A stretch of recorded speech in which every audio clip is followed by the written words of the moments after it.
Yo, what's poppin'?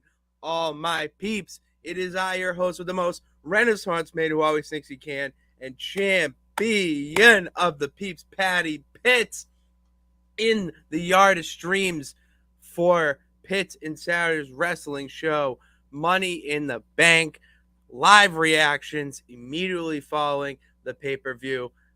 But you can't have Pitts and Sara's wrestling show, Money in the Bank reactions without the best of the West. You can't forget about Sara Marshall. What's popping, girl? Hey, yo. Hello. Hello. How we doing, Bernard? Hello. Dude, easily, Bernard. It's become one of my favorite Twitter I'm so glad. and friends. I'm so glad that we found him on TikTok. I'm so happy because I love when I get to actually interact with the people who tune in here and talk wrestling. Because as I said, before this, and a lot of the time, I don't have anyone in the immediate circle, family, close friends, whatever, that watch it. It's only a select few, and those select few, it's a real special group. So I really, the champ, whatever, really appreciates it. We're so special, guys. You guys, damn right, you guys are. The peeps are special here. I hope I'm number one.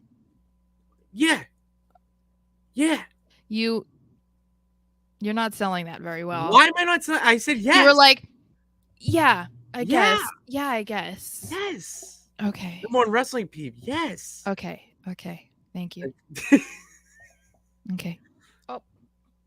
Hold on, I'm being strangled. Okay. See, all right. That's why, because I feel like Remy needs a number one, and I don't want to take you away from Remy. So yeah. Okay. Good one. David hasn't been able to watch yet because he is working. So he's just seeing updates, and he says I am number one in his book, which I already knew. So it's okay. David, you're kind of getting it spoiled because we're going reverse order, but he doesn't care. I don't think. Otherwise, he wouldn't be here. But let's just go. I want to get started. I want to go too. Let's. All right. It was such a good show, Sara. Yes. Oh my god. Oh my god. You just go, because I have so many words I want to blurt out to the heavens. So keep us we'll talk about it, but the match before the main event I was a little disappointed with, so I was very happy that the main event went as well as it did. It was just like, I feel like all of the matches that we've seen for the Bloodline, all the main events in however many months, I feel like there hasn't been a bad crowd for that match. And so, obviously London is crazy. European crowds are crazy, but it's just nice to like always feel like it is a main event. You know what I mean? And so it was great that even though the match went a little bit slow at first, obviously it was more storytelling, whatever, the crowd didn't make you feel like it was kind of slow. You know what I mean? The crowd knew it. Yeah, and that's something that U.S. crowds, I will say, have a very difficult time understanding, is that matches that's a great word, is that they're impatient, where the UK, any international really, they understand that. Yeah. They actually encourage it because it gives them time to interact and do the chants. I mean, the chants, not only in the main event, but throughout the entirety of the show. I was the only issue I have with the pay-per-view is that I wasn't there. I know. At this point, that's really all I got at the moment. So we'll keep going with this. So the main event, I mean, it started off great because of how, I loved seeing the Usos just soak it in. And I don't know if you watch their interview or clips from their interview with Ariel Helwani, but he's an established, credible journalist. So incredible, unbiased, Sara. Unbiased journalist. And I think it gave me like a different outlook on watching moments like that, because even though when you can sometimes forget that people are human beings, I kind of like try to view them that way all the time, even if they do feel bigger than life. But they were talking about how after WrestleMania, that they just like both were laying on the ground, like outside of the ring, just like laying up and just looking at the lights and just like soaking it all in. And they said that like almost instinctively that they just were laying there, and then they reached out and were holding hands, and they were just like laying there together, just like soaking it in and just feeling so grateful, and like felt like they were finally there, you know, like they were at the top of the mountain that they were fighting for. And they were kind of, Jay especially was getting a little emotional talking about it, because obviously that's like a huge moment, and they were like, it didn't matter that we lost, like they didn't care. So just to see that type of reaction from the crowd, and then you could tell like they were trying to go with it for as long as possible. I don't know, it just kind of like gave me goosebumps a little bit for them. Oh yeah, um it was. but this was so good. The storytelling, great. I don't like the fact that, you know, Jimmy and Solo were very apprehensive about getting into the match at the beginning is huge.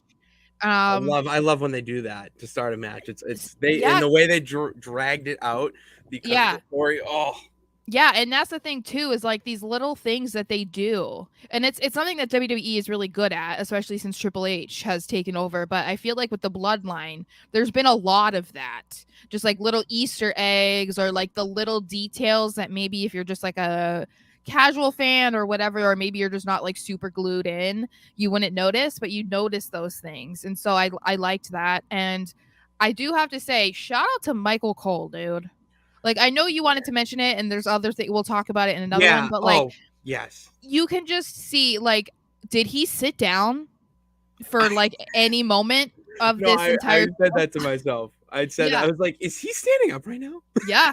And I feel like it just shows you, like, it's kind of cool to see that, because he's been doing this for how many years, and he's still like that invested in it. And I feel like that shows you how much he actually like deep down loves this business. Oh Because yeah. if you're doing the same thing for, you know, 30 years, I mean, you're seeing the same thing over and over again. It's just with different people, basically.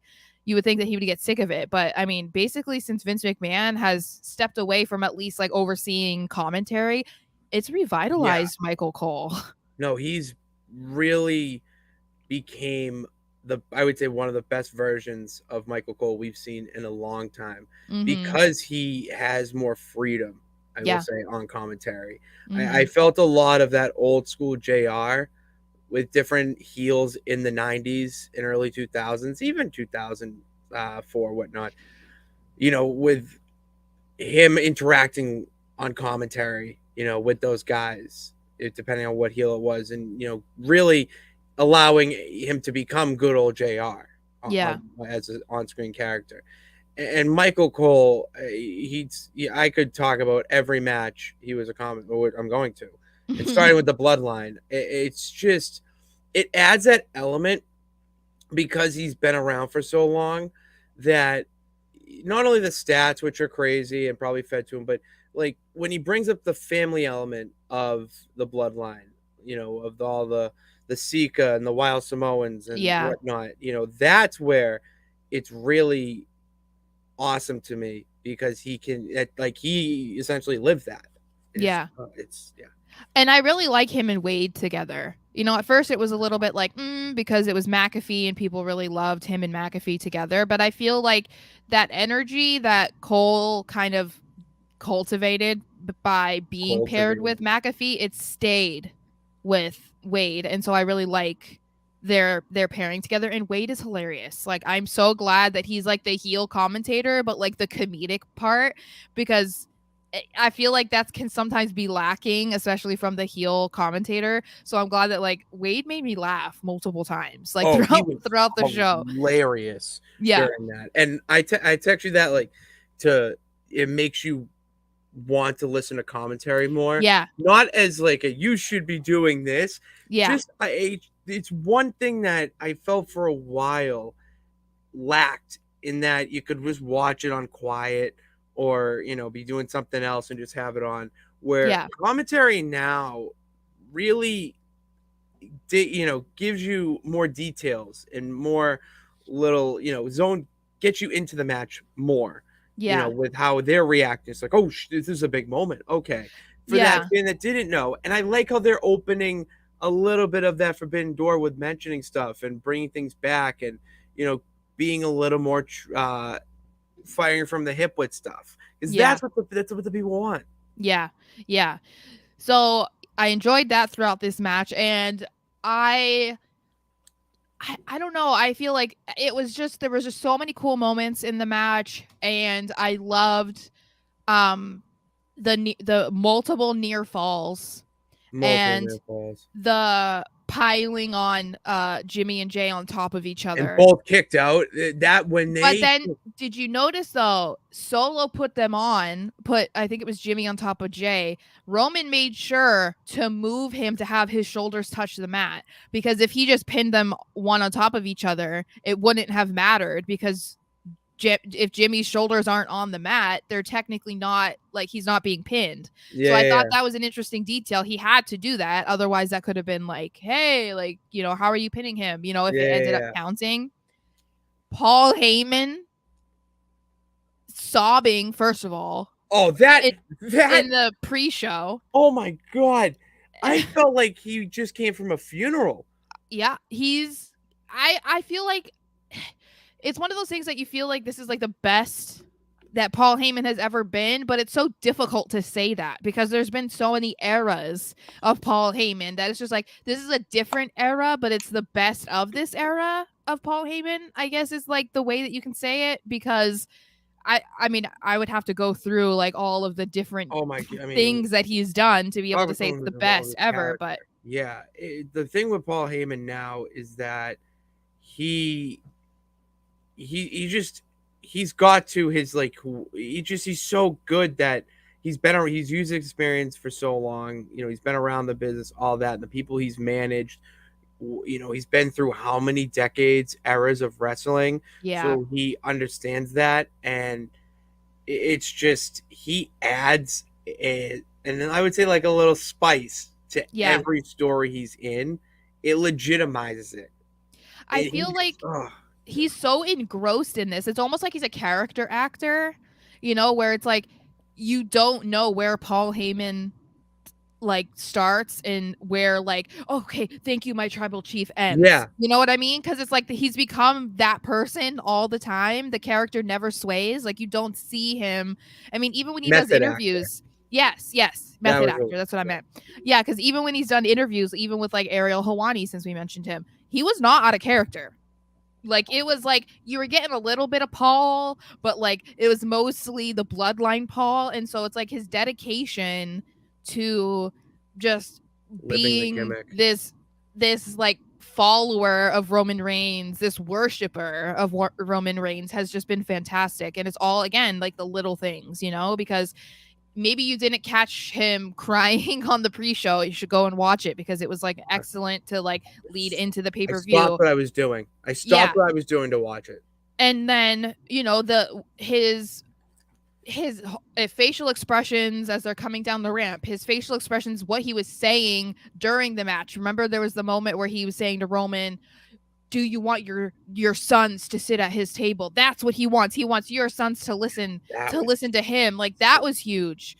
After one of the near falls, he's like crying and being like, what are we gonna do? Like he is just like helpless. It was just like, it's so good, and we've credited Roman Reigns on here multiple times for how much he has progressed since the whole bloodline story has started. But I do think that Paul Heyman has helped him in a lot more ways than I think people realize, because I think becoming a heel and then doing this prolonged storyline lined up with his family has certainly made him feel more comfortable and like understand a different side of wrestling that he maybe wasn't that great at first. But I think, Paul Heyman, like the work that they've done together is incredible. It really is. Entertainment has a lot of nuances were in the Civil War match. Mm-hmm. There always is too. And there always is. It's kind of the Samoan style or just any style of like wrestling families or whatnot. I got to start with this one because this actually popped me. I was just casually watching, and when Jay did that, a little hit, what's up? Look back at the hand. I actually popped and went, oh, gee, what? It just like the Leonardo DiCaprio meme of him pointing at the TV. Like that was actually me being like, that's a sign. That is a I know. sign. I even texted you because I obviously I thought of you. I was like, oh my god, if this happens right now, I'm gonna like jump out the window. Is like what I was thinking. And then the double uganagi. I don't know. Point is, it's they Yeah. did a double what looked like a rock bottom. Mm-hmm. They just didn't go down with it. I don't know. I sometimes read into stuff a little bit too much, but if you're throwing the people's punch and then doing your own version of the rock bottom, I don't know. I I don't know. also really loved how they kind of tricked you in this match too, because how it was going, I was like, okay, the Usos are not going to win, you know, especially because when you look at the past and how they've had these matches where someone in the match hasn't been pinned in this long, or they've never been pinned or undefeated, and then they have the classic, the referee is out of the ring and you pin them, and it's like, oh, it doesn't count, but like that's pinning them. I was like, okay, that's It's it. The over, Usos yeah. aren't winning. So I was really shocked that that's how it ended, but I was really happy with it because I do think that this is the more interesting result from this match as far as like how the story progresses from here. I feel like it's going to be really cool to see how they build off of this, because this is going to set Roman into like a complete mental breakdown. And so I kind of am interested to see if that is what they end up doing and how well Roman can do that, if that's what they do. Because I mean, he's already kind of given us a little bit of a hint that, yeah, he can do that really well. Yeah. So I'm really excited because I feel like it's another progression of his character, and it's not something that we've seen yet. And so, you know, we've complimented him a ton on how far he's come, and I feel like that's going to be really fun to watch over the next couple months.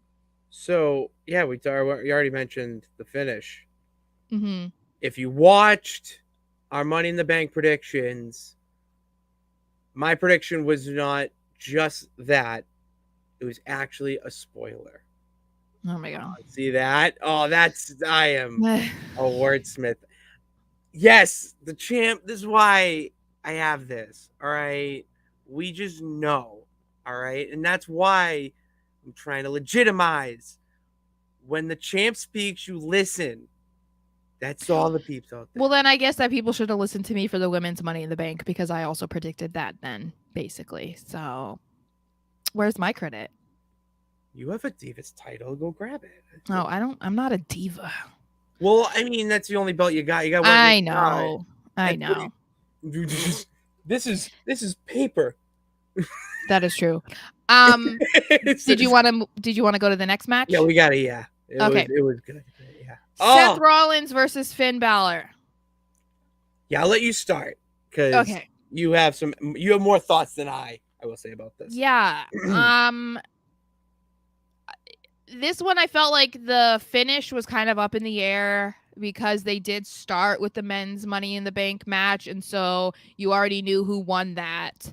And so then of course there was like, okay, maybe Finn has a chance now because of that dynamic between him and Damian. I still didn't feel like it was going to happen at this show, so I wasn't like really anticipating that happening.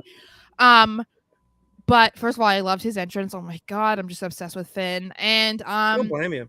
Obviously the match was great. I just felt like it was kind of anticlimactic, and I felt like that was just kind of a bummer because I think that they did a really great job at hammering home the reason why Finn wanted this match and how much it meant to him and the history behind it, and that it's been 7 years in the making and blah blah blah. And I just felt like I wanted this to be a longer match. I wanted it to be I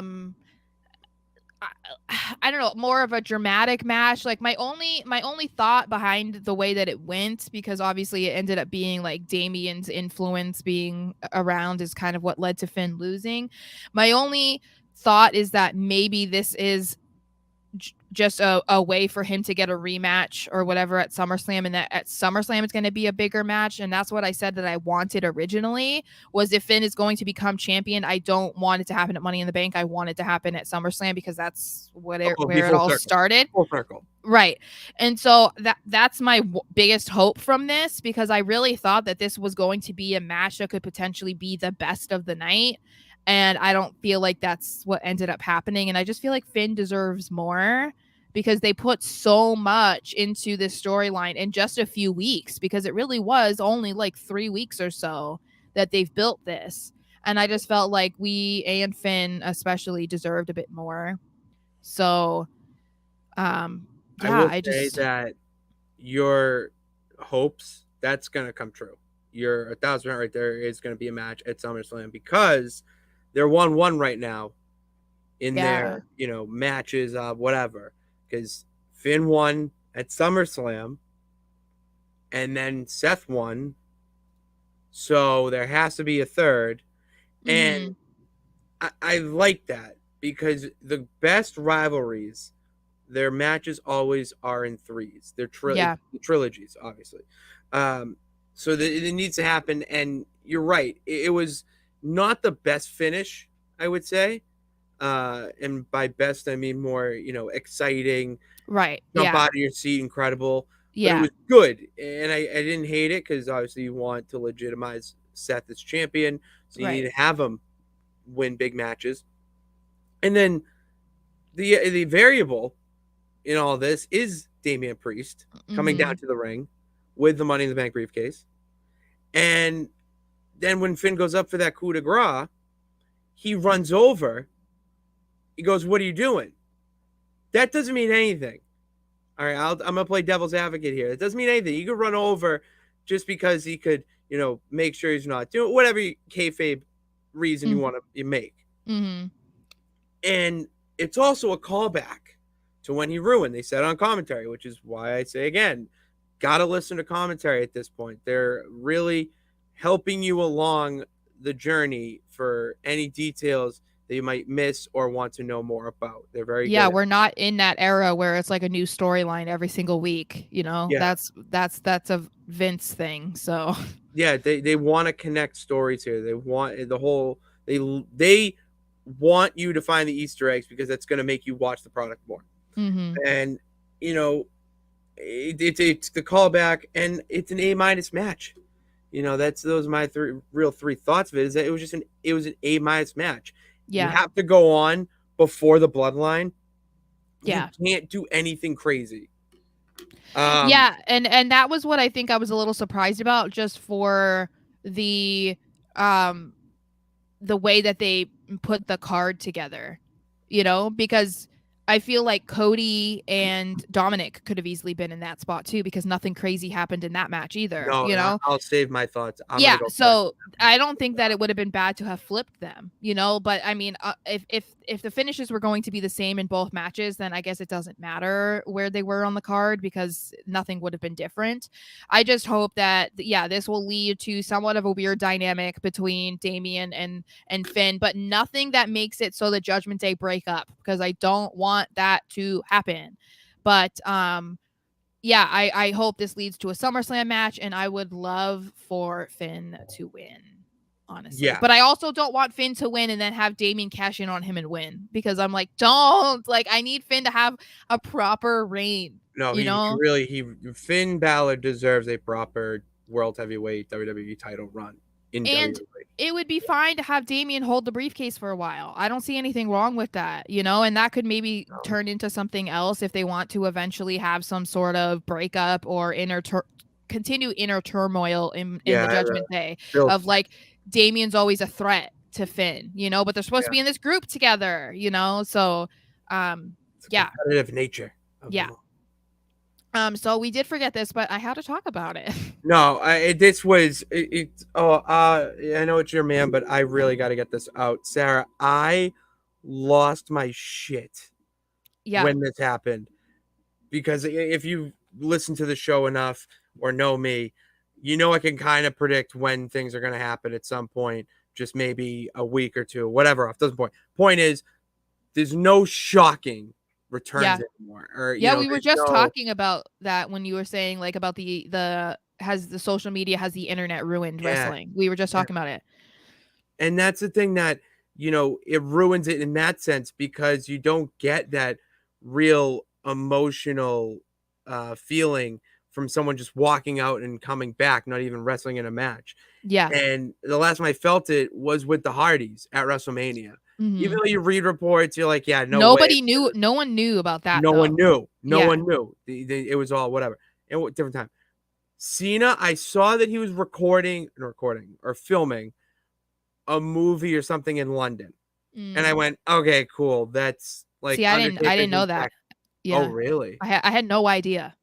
Oh, I Once he came out, I assumed that there was probably something where he was like in the area or like maybe filming something, but I had no idea that he like legitimately oh was no, yeah, he was filming. filming a new movie or a TV something in London. I read that.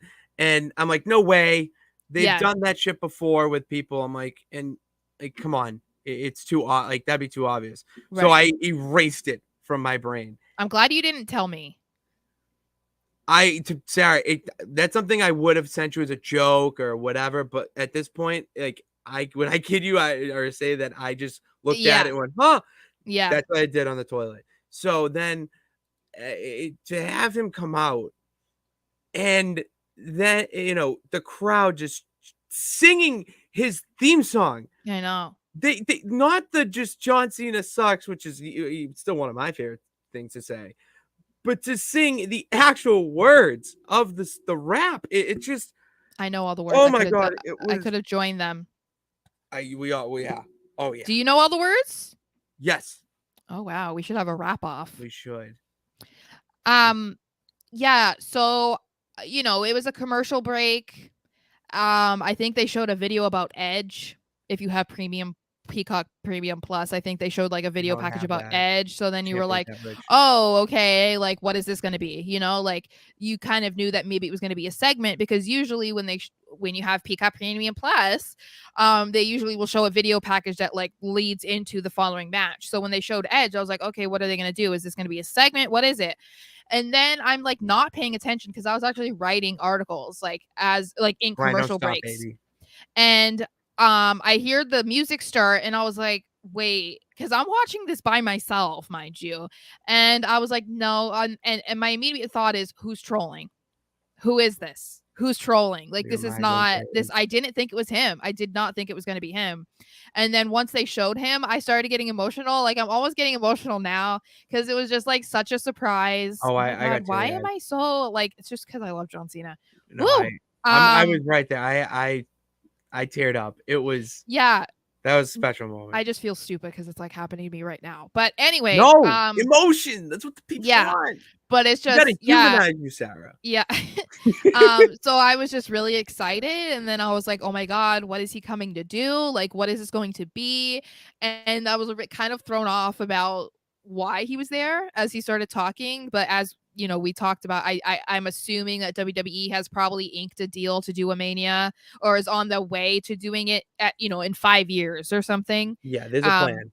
yeah, and so I'm assuming that's why he was out there. Otherwise, there would be no reason for him to go out there and talk about that because that's just mean to do to the fans. But then I was hyped that Grayson Waller came out. I was Oh, like, this is another dynamic I didn't know I needed. when I heard Grayson Wallace music hit, I laughed out loud. That's all I could do. This is the booking that Triple H is giving us. And I couldn't love it anymore. It just, John Cena putting over young guys, Mhm. just Grayson Waller talking about the WrestleMania in Australia, and how Yep. John Cena could be a guest on the Grayson Waller effect. Mhm. It's just, it's so like nice. It's Yeah. so refreshing. There it is. Yeah. I liked that yeah, I thought it was like the perfect time to have Cena come out. It was a complete shock to everybody. Like I don't like you said, I don't think anyone knew that this was going to happen. And I think that, when you find out that someone's in the area, you might get a little excited, but I think that history has told us that you shouldn't get your hopes up because there's been multiple like manias and stuff where it's like, "Oh, The Rock is filming there." And it's like he didn't show up, That's what I'm So, saying. That's why I was like, what the Yeah. Oh. So that was exciting. Triple H said in his press conference, never say never. Mm-hmm. For London? Yes. Oh, okay. I want to get some more comments too. Okay. Yeah. Yeah, the scene thing, he hits him with an AA. Which was great. It's the first action that we've seen from Grayson since broke his he's foot. been on the main roster. His leg. Yeah, I know. So that was kind of cool. It made you maybe think that maybe he's a little bit closer to coming back, like making his actual in-ring debut. Yeah. Then but I'm glad that we finally have an answer, Mhm. because we've even been speculating, like, why hasn't he been in a match yet? Why is He's it been just the Grayson fantastic. Waller effect? Thank And you. then he revealed it. So Yeah. Anytime Micah shows you love, I just throw it out there to you because everybody you, needs Micah. love in the world.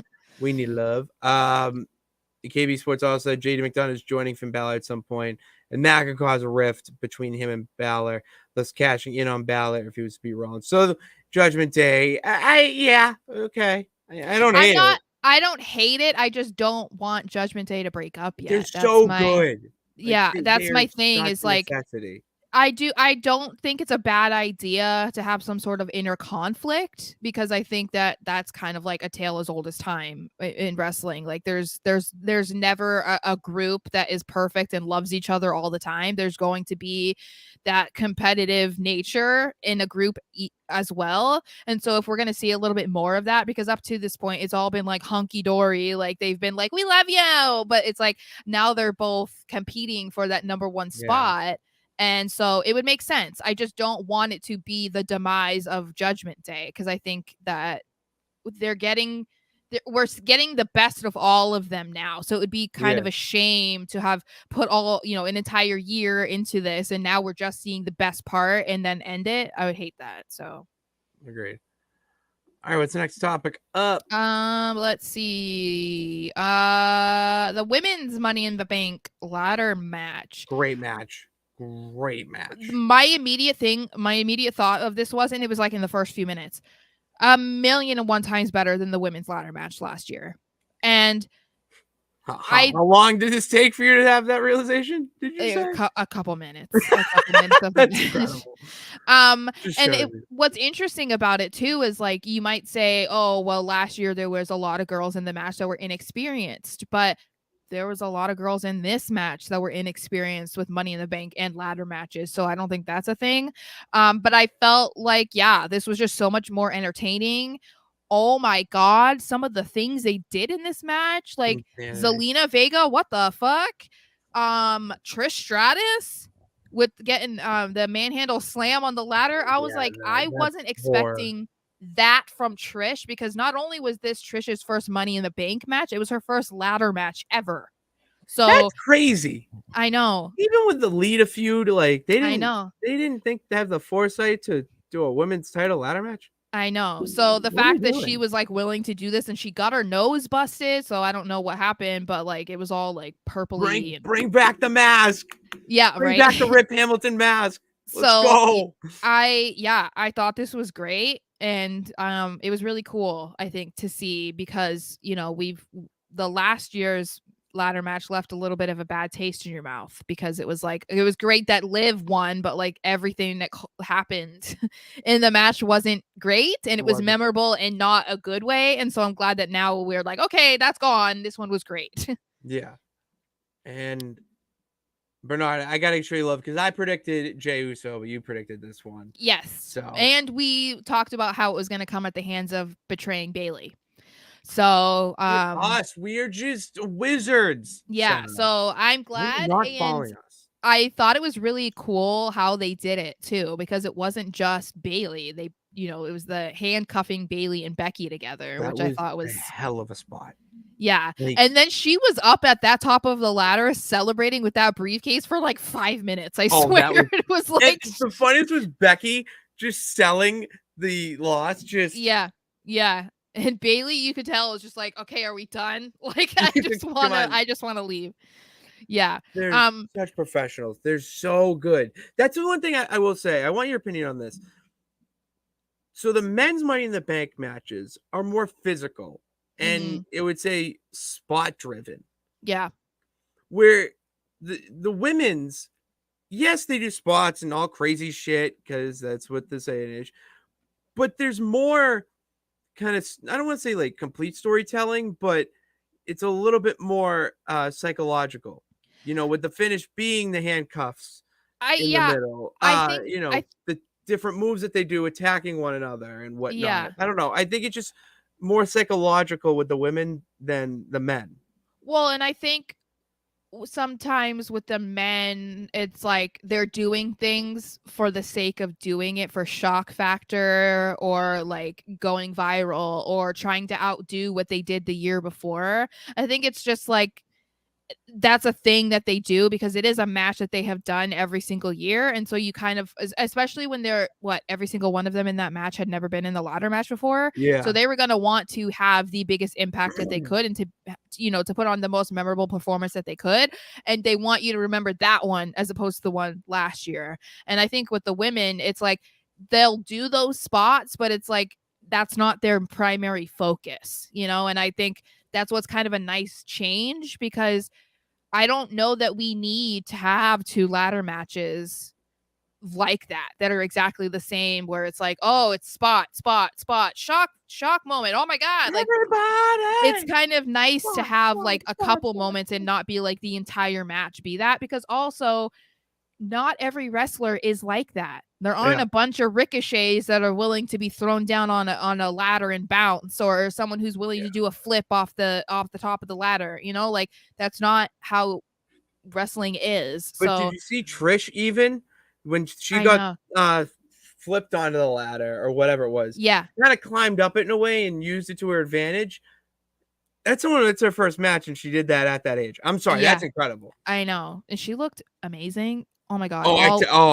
That's my mommy. That is just wow. I'm just like, I don't understand. Recently, some of the girls have they haven't even had like glow ups or anything, but like Raquel Rodriguez, I'll get to it, but she looked beautiful. Liv, she's so cute. Oh Trish my is a god. fucking queen.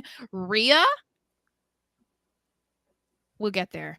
I But yeah, I I'm just I glad that this was a great match and that we can sit here and talk about it in a nice way, as yeah, it opposed is to nice, isn't it? It's yeah. really nice. And it was nice. Yeah, the ending was great. I'm really happy that EO won. And the fact that they were all chanting "You deserve it," and we're like, yes, yes, she does.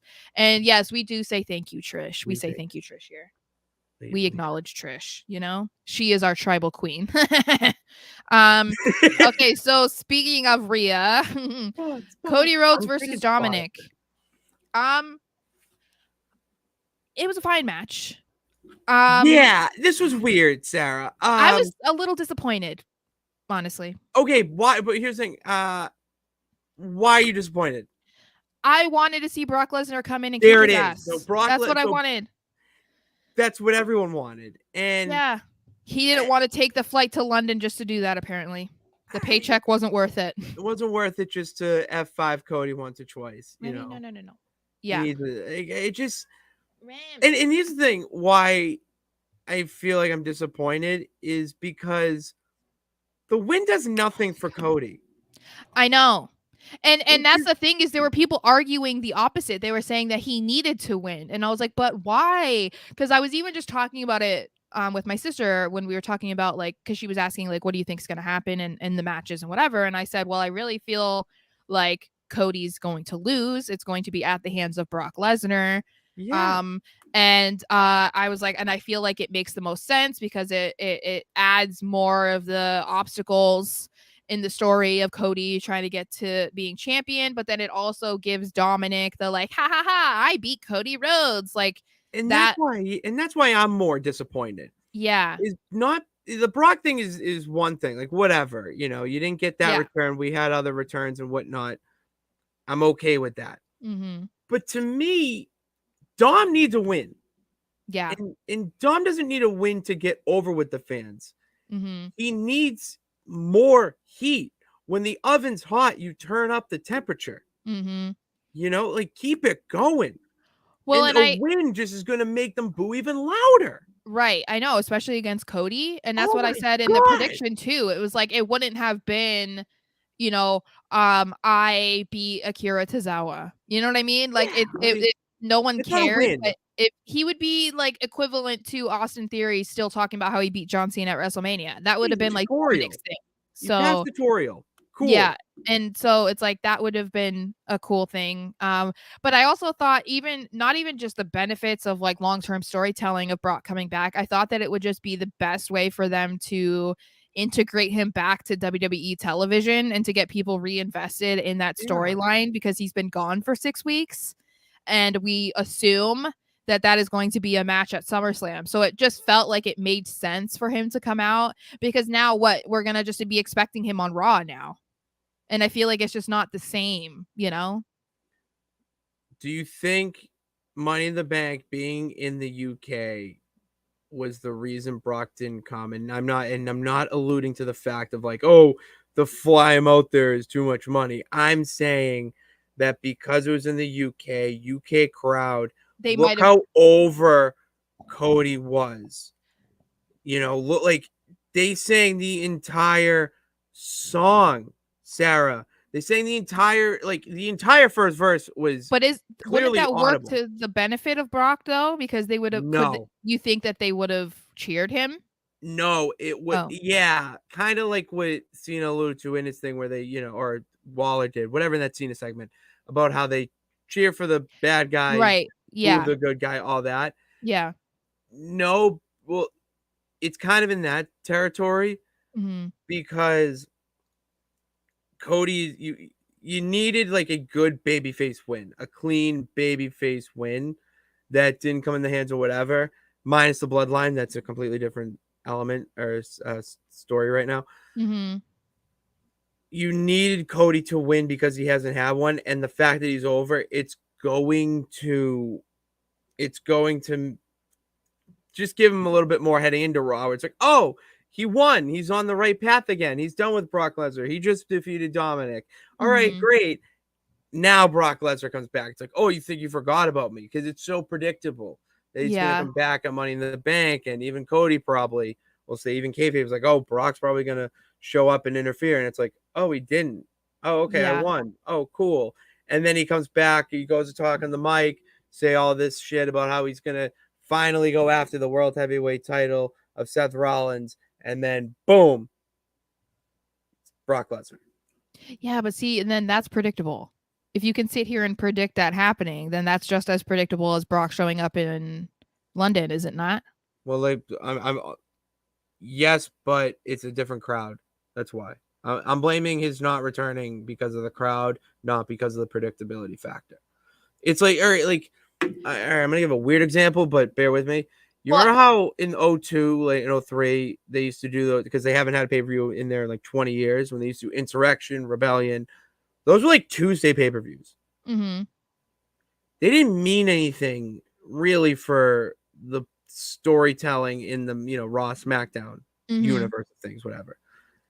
That's kind of what they were going for with Cody winning, is just get the guy who should win a win. They don't want to be swerved or tricked, whatever. Just get him the win, get them cheering, and for social content, whatever, and just get out of there, and then move back into the timeline or whatever story. Yeah, I mean, I guess it could have, but I always think about it's like well, I mean, obviously it depends, but it's like, oh, we want to send the crowd home happy or whatever, That's right? kind of what, yeah, that's kind of. But EO then won, and the Usos won. You know what I mean? Like I feel like the Usos especially winning, I feel like was like more of a victory for the fans to go home with than like Cody winning. Because again, it was a match that didn't mean anything, but it could have meant a whole lot to Dominic to win, you know? Like it wouldn't have like validated him necessarily, No, but he could have used it as some sort of like, hey, this is my validation. I'm a really good wrestler. I beat it your would favorite validate Cody. him, yeah. Right. And so it's like, I feel like there's a lot more reasons for Cody to have lost than there were to win. And that's like, I'm a Cody fan, so I'm not saying he should lose, but I'm thinking like from a bigger From picture an perspective. unbiased journalist standpoint, Yes, Sarah. yes. I'm trying to think from that and just thinking of like, okay, I mean, obviously it's difficult to think about what Triple H is going to do, and so maybe this will all be something that we're just like, okay, Cody winning, it didn't matter, but in my mind, it just made it more sense for the entire situation for Lesnar to interfere and for Cody to lose. But maybe Triple H will prove me wrong on Monday. I don't know, but the bookmakers' odds had the Rhodes Mysterio very close, which just gave me the impression that Lesnar was going to cause a DQ or flat out bulky Rhodes. I mean, the fact that we can bet on this is incredible. It just, there was no other way, like, because of how things are going right now with the product, it just felt right that Brock would come in and ruin Cody because it's the continuity with that storyline, because there needs to be 3 matches. That's a trilogy. That's a trilogy rivalry right there.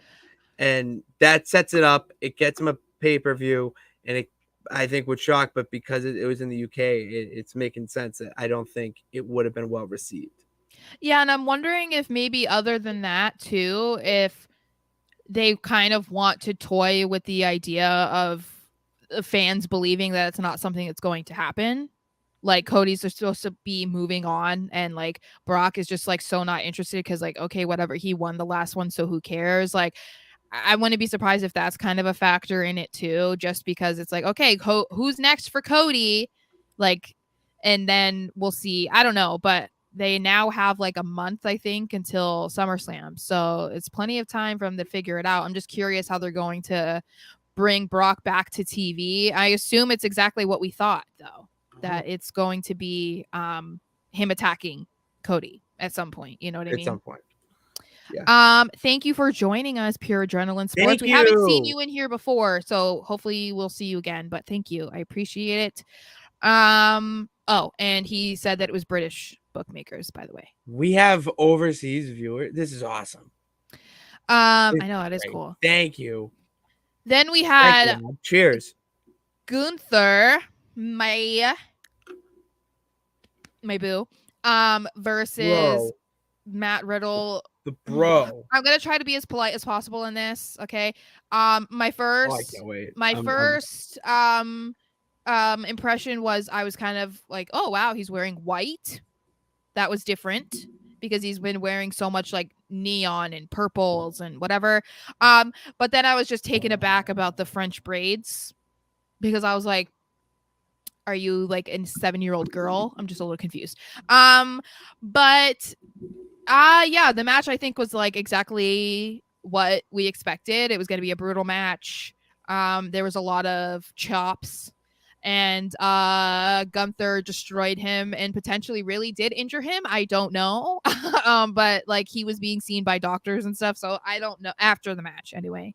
So I don't know. They could be selling it, who knows. But yeah, I'm just glad that Gunther came out victorious.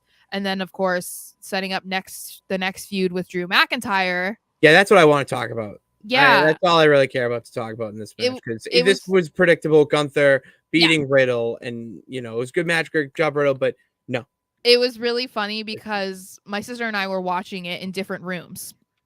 So I was upstairs in my room and I was watching it, and she was downstairs. Well, she has a son, so she's taking care of her son.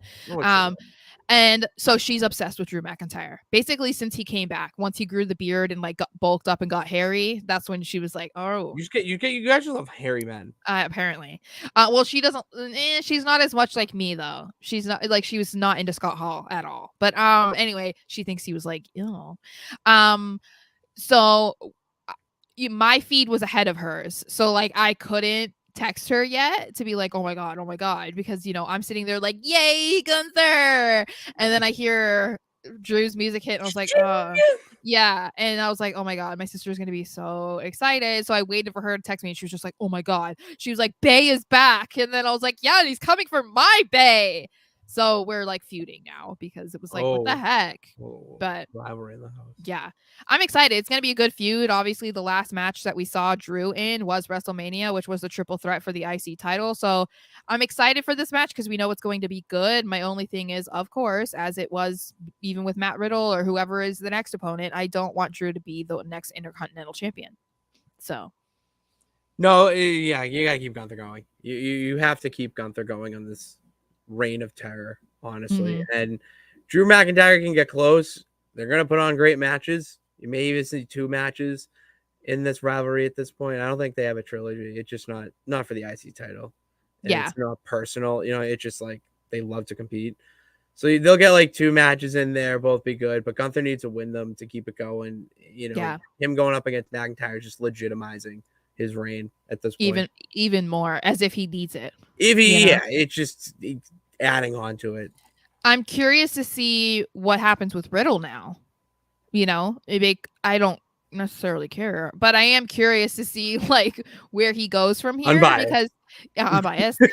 Because it seems like this is over. Obviously, they've already set up Gunther's next opponent, basically.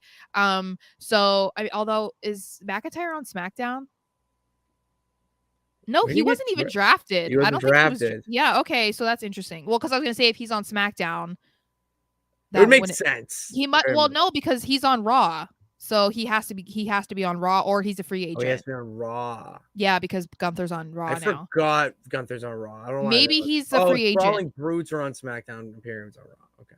So, anyway, yeah, I'm curious to see what they're gonna do with Matt Riddle now, because there's nothing really lined up there for him, and they can't just keep having him go after Gunther. That doesn't make any sense. They can't have him going after Imperium because that doesn't make any sense. It seems like that's going to be a thing with Kevin Owens and Sammy. So it'll be interesting to see.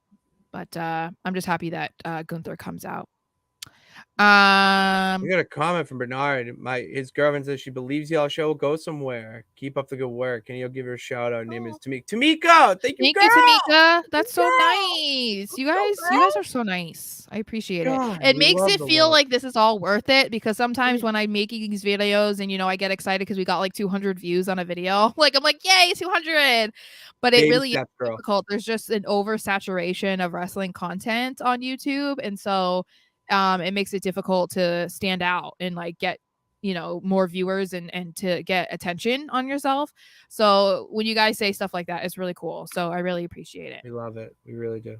All right, then we have who predicted this? Ronda and Shayna. Fucking nobody. Versus Liv and Raquel. Well, I predicted Liv and Raquel, but that is not what I meant. Yeah, no, I know. So first of all, wow. I just I don't know. I'm so here for this though. I am so here for this. I'm with because I knew that like thinking Liv and Raquel winning might have been somewhat of a long shot, just because it was like, oh, I think because Liv came back early, and I was like, maybe Ronda and Shayna were placeholder champions for that, and maybe plans changed because Liv was able to come back sooner than they thought. And I only was like holding out hope that maybe Liv and Raquel would win because they never lost their titles, right? They never did. I knew that. Yeah, so I knew it was kind of far-fetched, right? And so when I was watching this, I was like, I'm not getting too excited about it. But the way that they won is amazing. I don't think I could have predicted anything better, because I think that if they had just won like a normal thing, I don't know if it would have been as satisfying. I think this was a good move for Shayna, because everyone has said, well, not everybody, because there's big Ronda stands out there, but a lot of people have said that Ronda actually brings down Shayna. So the fact that Shayna was like, okay, I'm going to give you the Uno reverse card, and I'm going to prove to you do hold me down, and mid-match just be like, I'm sick of this, I'm going to beat your ass and leave. Thank you, Shayna. Thank you. I've never been so happy. I know. A Ronda Rousey match. And you do that thing during matches, and I'm not talking just this match, but in general, where I'll even demonstrate for the piece. But I got your phone here, and you're doing this. Yeah. And you're looking, and then you're good, a good match, good. Things are going kind of fine. And then you see her tag in or Ronda go in. So I'm like, all right, they're doing something. I can check this quick and then look up, and you just go down and you hear like the noise coming out of the TV, just like the crowd reacting. Yeah. And you just go, oh, hold up. What? And it's just Shayna just in an arm, just right there. I was like, I am sitting here like, oh my God. I had no reaction. I was speechless. was incredible. I don't know that this is a feud that is going to necessarily excite a lot of people or like make people tune in, to watch, but I'm very interested in this because we've been talking about, how much more we prefer Shayna over Ronda, and how good obviously Shayna has been in the past, especially in NXT. So I'm interested to see where this goes and what she says her reason is, because they were emphasizing so much how far back her and Ronda go and how they went through such a similar path in life that brought them to wrestling, and they always wanted to become tag champions together, blah blah blah blah, so they really were laying it on thick. So I think it's going to be kind of interesting. It's actually making me look forward to something that involves Ronda. Yeah, and I'm looking forward to this in the sense that you're gonna have Shayna Baszler finally unleash her own character, her own single run, and get back to that black and gold dominance that she was just doing back in NXT. Yeah. And when you get two friends like that in the ring with that much history, you can get personal, and that sometimes brings the best out of some people. And working, even HBK and Triple H both said, you don't hit anyone harder in the ring than you do your best friend, So maybe this is the opportunity for Ronda to, finally get a little bit of appreciation and applause for her work in the ring. But more importantly, it's for Shayna to jump into the women's title picture and then start building up that main event card on the women's side, because you need more of that right now. It's great. They're on SmackDown. Yeah, so it's great with I actually don't know what show they're on. I forget. Because they were tag champs, so they were able to go back and forth, but they were on Raw. That's how they won the titles. So I don't know. Oh, so they're on Raw. Okay. Maybe. Yeah, I have no idea. That's the thing. Raw, and we were back to our point about the Raw after the draft. We were saying that you said that the Raw women's division lacked that, we'll say, depth in the main event title picture. Right, yeah. Now, doing this feud with Shayna and Ronda, it now, have Shayna go over, Ronda goes back to whatever she wants to do, whatever. And then you get Shayna in the title picture now against Mommy. You get Shayna against, I'm trying to think of Becky Lynch and stuff like that. Zoe Stark, just different women like that. And it actually gives Shayna some credibility and legitimacy.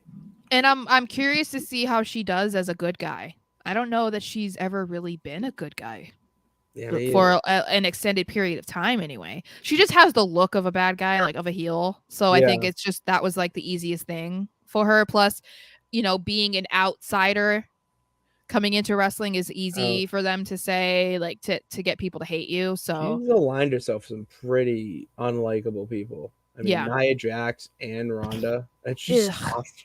Ugh. She's not like most girls that only chasing what they getting. Sorry, continue. All right. And then the first match of the night.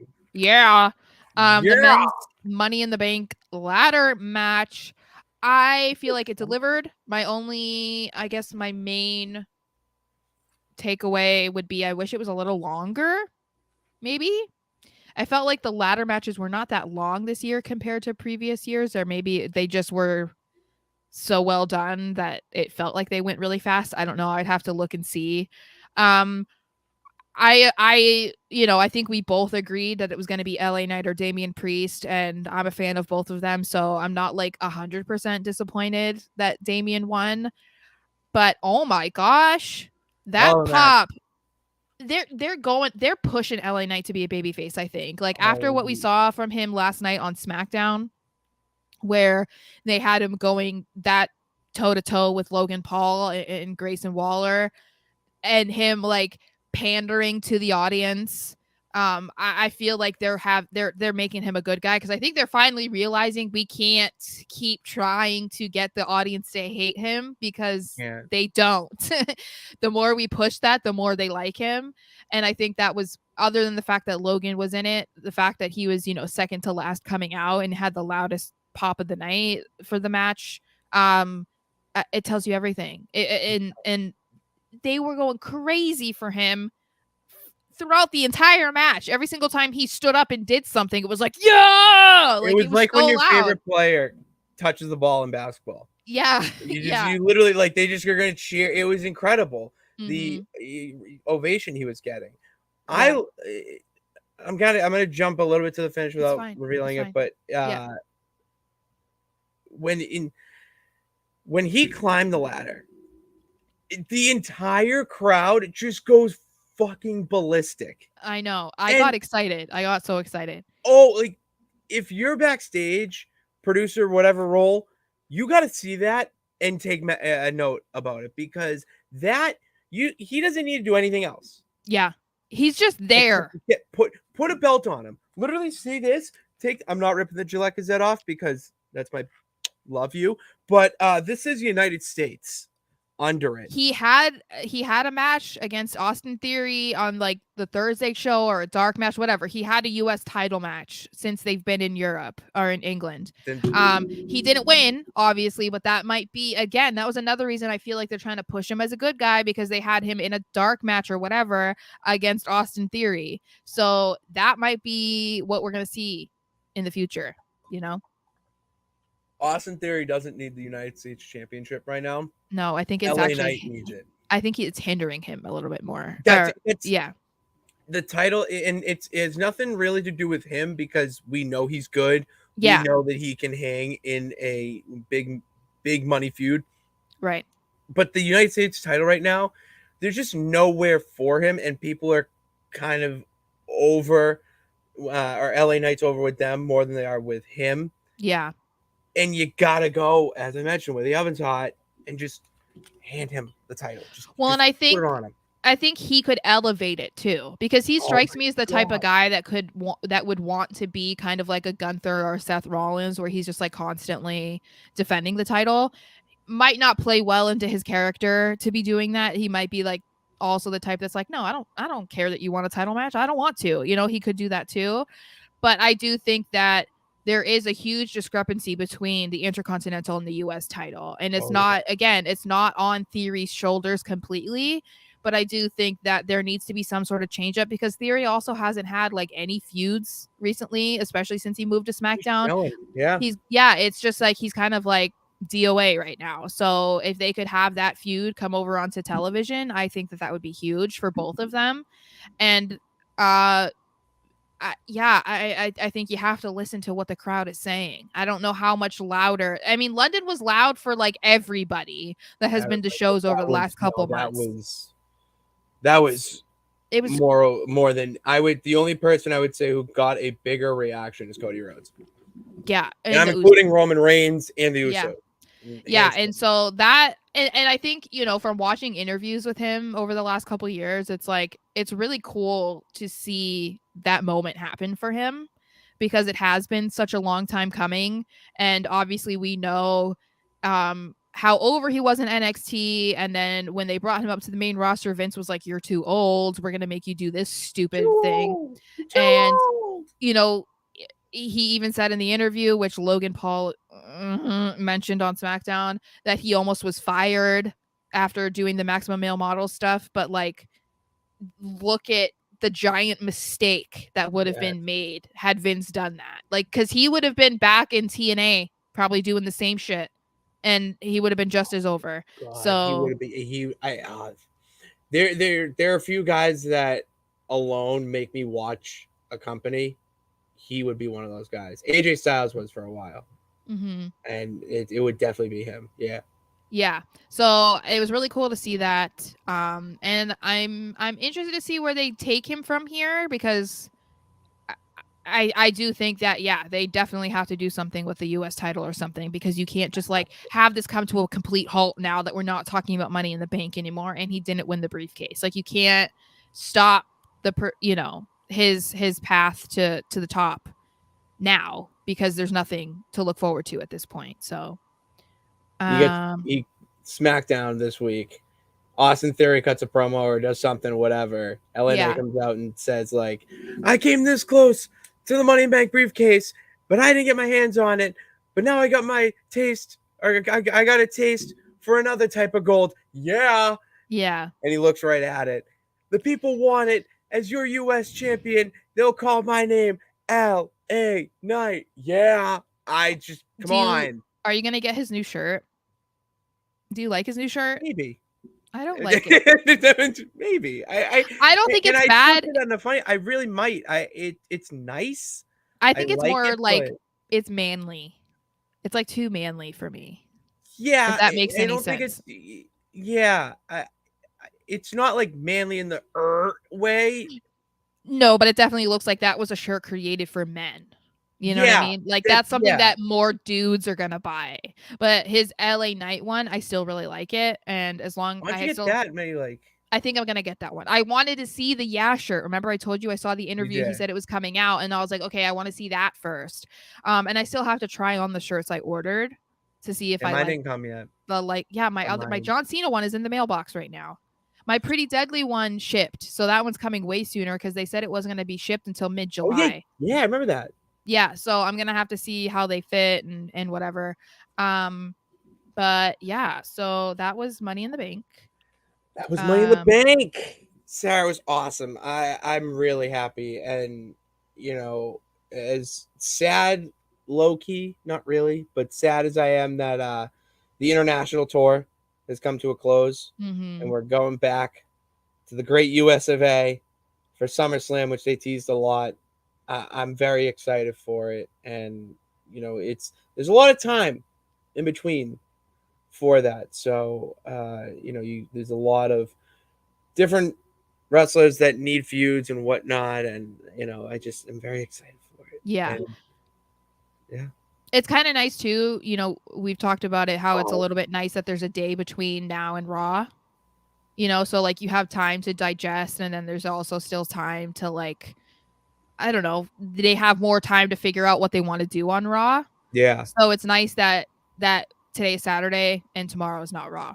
So I'm excited, because then I'm also looking forward to SmackDown so much more now than I had been, because Pretty Deadly, LA Knight, two big reasons for me to look forward to. I know we didn't get to talk about that, but I mean, I fell asleep.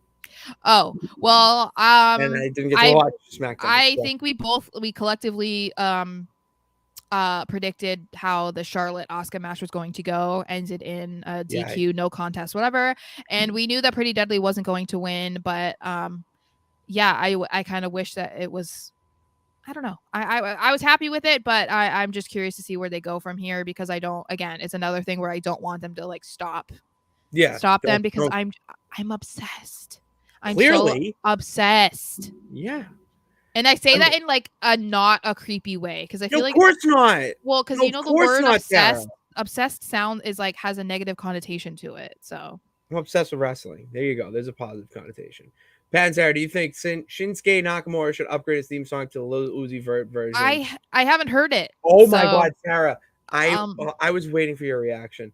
Yeah, I haven't heard it yet. Oh my God, Bernard! That's all I've been listening to all day. I listened to it at work. I was driving around Seaport, East Boston, just blasting the Lil Uzi Vert Nakamura. It is goosebumps, because it wouldn't give anyone just casually listening to it goosebumps. But because when I hear it, or when any wrestling fan I think would hear it, you automatically think of the crowd and being there, and then doing the with it. So, and him coming out and doing his entrance. So that all connects when you hear this. And it would just be fucking incredible if at SummerSlam Nakamura has a match with somebody and Lil Uzi Vert comes out to do the Nakamura song. Oh my God, lose it. Does he he samples the song? So I knew that. I'll find it on YouTube, because I saw that he did that, but you know, Oh, you gotta listen to it. I don't listen to his music, so that's why I was like, I hadn't listened to it because I was like, you know, because I got excited when you saw like Bad Bunny came up with Booker T, but that wasn't like sampling his song, you know, it was just like, and again, I also don't speak Spanish, so like I don't know what he's saying I other than love Booker Spanish T. music. Like, That's all I listen no, to I all do day. too. No, That's I love all. it. I love it too, but I just mean like I don't speak Spanish, so it's like Yeah, I can't get as excited because I'm like I don't know what he's saying. I have to look it up. But that's all I listen yeah, to no, on the I'll floor. listen to it because I am a big fan of Shinsuke Nakamura. So That's what I like. yeah, I'll definitely have to listen to Thank you it. guys for I know, tuning thank into you. this reaction show.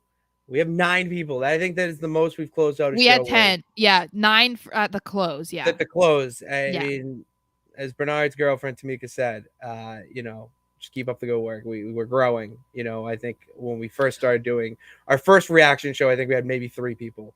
Yeah, and we're getting Grow. close to getting to the point of, you know, being considered like a streaming channel kind of, and the the perks that come with that, like super chats and having like the subscription thing or whatever, like the Yeah. whatever. So we're getting close, guys. We just need you to watch our videos because the thing that we're Watch. not getting is that the watch hours. We still Watch. have like 1,400 hours that we still need in I'll the do next anything. 6 months. So I'll just it would be awesome if we could, you know, put out exclusive content, if we could interact with you guys, if you could send super chats or whatever, like it would be really cool. This isn't something that we ever expected to no. grow. We were just like, hey, let's do it on YouTube. Yeah, Like, just see what happens. yeah. And so it's really cool that there's we see a lot of you guys being like repeat viewers and commenters. So we really appreciate it. And it's really cool. So thank you. Yeah, we really appreciate it and love it, and you know, love the support from you guys. You know, the champ appreciates it. So thank you for tuning in. You know, and if you don't have that, you know, you kind of already alluded to it with your YouTube channel. Go check out Sarah's YouTube channel. Do everything she just said. Subscribe. Hit, you know, watch the video shorts if you don't have the 1 hour and 11 minutes to do so. And then to know when all that shit goes live, go follow us on Twitter. If you can see our tweets or not, that's not up to me. I know. Bullshit. But when your tweets load, again, follow us on Twitter at Pat_Pits and at SMarshXO. And then to go to the unlimited, limitless world of content, Instagram at Pitsy35 and at SMarsh_, TikTok as well. No laws there at SMarshXO. Thank you guys for tuning in. God bless. Remember, you can do it. All you got to do is try. We will see you Tuesday. Yeah.